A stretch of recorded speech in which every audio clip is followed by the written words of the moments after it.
benar ini dengan Ibu S usia 57 tahun? Ya. Boleh saya lihat gelang tangannya, Bu? Ya. Oh iya, benar ya, Bu ya. Ibu S usia 57 tahun. Ibu, perkenalkan, saya Nurse Sinta yang akan merawat Ibu pada pagi hari ini dari jam 7 sampai jam 2 siang nanti. Ya. Nah, Ibu gimana, Bu? Sekarang apakah masih terasa nyeri, Bu, kakinya habis operasi ya? Ya, Kak mendingan. Mendingan ya, Bu ya. Ya. Baik.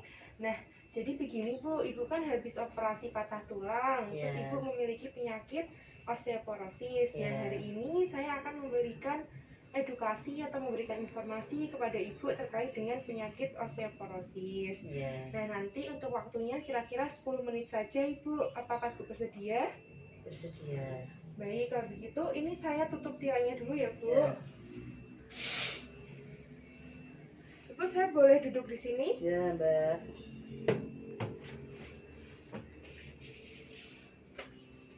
Ibu, ini posisinya sudah nyaman, Bu? Sudah. Sudah, Kak baik. mendingan. Ibu, saya mulai ya, Bu ya. Ya. Nah, Ibu tahu nggak, Bu, penyakit osteoporosis itu apa? Tidak tahu. Nggak tahu ya, Bu ya. Ya. Saya jelaskan ya, Bu ya. Ya. Jadi penyakit osteoporosis yaitu penyakit ketika tulang itu secara perlahan mengalami kehilangan kepadatannya, Bu, sehingga tulang itu menjadi lebih rapuh dan lebih rentan mengalami fraktur atau patah tulang seperti yang Ibu alami saat ini. Oh ya. Nah, dari gejalanya sendiri itu sebenarnya tidak ada, Bu, tidak ada gejala yang dialami ketika mengalami osteoporosis ini. Namun misalnya tiba-tiba jatuh dan terjadi mudah mengalami patah tulang seperti itu. Penyebabnya apa? Penyebabnya itu karena adanya gangguan metabolisme sehingga tubuh itu tidak bisa menyerap zat yang diperlukan oleh tulang, yaitu zat yang namanya kalsium seperti itu. Nah, kalau untuk faktor resikonya itu ada dua, Bu. Yang pertama, faktor resiko yang tidak bisa diubah, misalnya itu jenis kelamin. Nah, osteoporosis ini lebih banyak menyerang pada jenis kelamin perempuan dibandingkan laki-laki. Kemudian yang kedua ada usia, di mana kepadatan tulang pada yang usianya lebih dewasa atau lebih tua itu akan semakin menurun, Bu, dibandingkan dengan usia muda. Kemudian ada riwayat keluarga, di mana ketika ada keluarga kita yang mengalami osteoporosis, itu menjadi faktor resiko kita juga mengalami osteoporosis pula. Kemudian ada faktor resiko yang bisa diubah, yaitu yang pertama merokok dan konsumsi alkohol seperti itu ya, Bu ya. Ya. Kemudian ada juga kurang aktivitas fisik, misalnya kurang berolahraga, kurang jalan, kurang berlari kayak gitu ya, Bu ya. Ya. Kemudian kurang mengonsumsi makanan yang mengandung kalsium dan juga vitamin D. Dan yang terakhir berat badan yang terlalu kurus, Bu. Kan harusnya berat badan itu harus normal ya, Bu ya, atau ideal seperti itu. Nah, ini berat badannya terlalu kurus, itu bisa menjadi salah satu faktor resiko dari osteoporosis. Kemudian Ibu, untuk pencegahannya sendiri ada beberapa, Ibu. Yang pertama itu mengonsumsi makanan yang mengandung kalsium. Itu misalnya kayak susu, kemudian olahan-olahan dari susu itu misalnya keju, kemudian ada juga kacang-kacangan, terutama kacang kedelai dan juga sayuran hijau. Kemudian harus rutin berolahraga, di mana olahraga ini bisa dilakukan minimal 3 kali dalam seminggu dengan waktu sekitar 30 menit ya, Bu. Ya. Kemudian pencegahan lainnya yaitu dengan tidak mengonsumsi rokok dan alkohol seperti itu.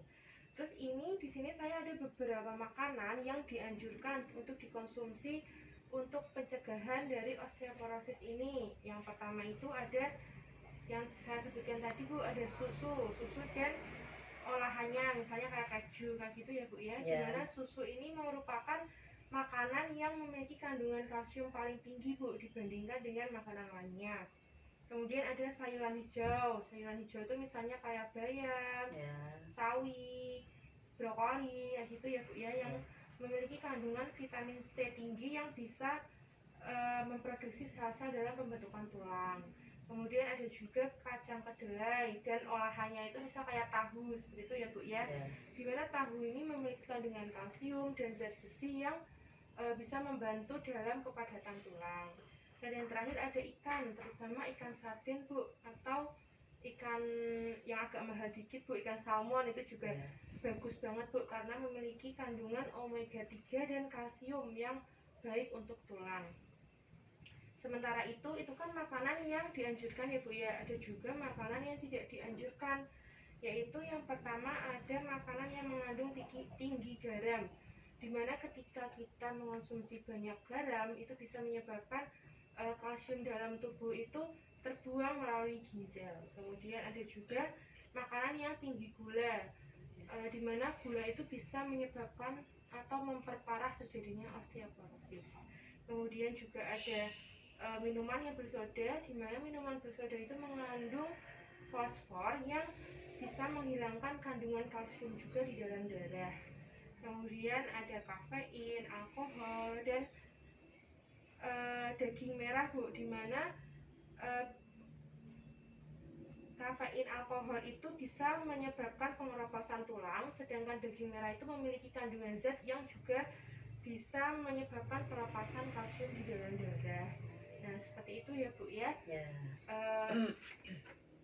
Itu tadi tentang penyakit osteoporosis, gejalanya sampai pencegahannya itu seperti apa. Nah sampai di sini Bu, apakah bisa dipahami? Bisa. Bisa ya Bu ya. Nah Ibu masih ingat ya Bu, tadi itu ada faktor resiko yang menyebabkan osteoporosis. Itu tadi apa aja Bu? Jenis kelamin ya, terus usia.